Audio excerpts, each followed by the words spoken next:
By Femi Adesina.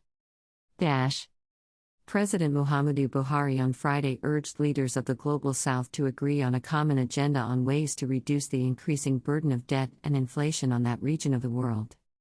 Addressing the Global South Virtual Summit, the president expressed optimism that the meeting, hosted by India, in its capacity as the voice of the South, will address issues of climate change, food security, and access to energy.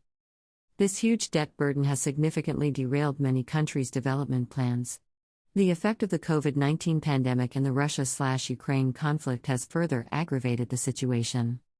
In this regard, I wish to advise fellow leaders to agree on a common agenda to enable us to put forward our collective demands to the global North through India as voice of the South. I would urge India to further intensify efforts to facilitate the flow of foreign direct investment to the Global South using its leverage as president of G20, the Nigerian leader said.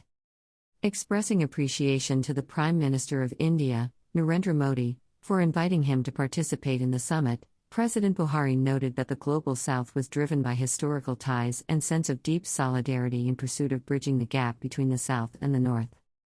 He described as very commendable the initiative to convene the summit entitled The Voice of the Global South under the theme, Unity of Voice and Unity of Purpose. He hailed India's emergence as voice of the Global South, considering the role the country played during its 2-year terms at the United Nations Security Council and the humanitarian gesture it extended during the COVID-19 pandemic. Excellencies, it is in line with the vision of one Earth, one family, one future that India calls for this summit, bringing together leaders of the South to share their perspectives and priorities on a common platform ahead of the G20 summit later this year. Nigeria is in full support of this noble initiative and hope that the outcome of the summit will be given top priority at the G20 meetings, President Buhari said. Leaders of India, Kazakhstan, Ecuador, Ghana, Sri Lanka, Suriname, and Peru delivered statements at the summit. At View's exclusive rights, Femi Adesina.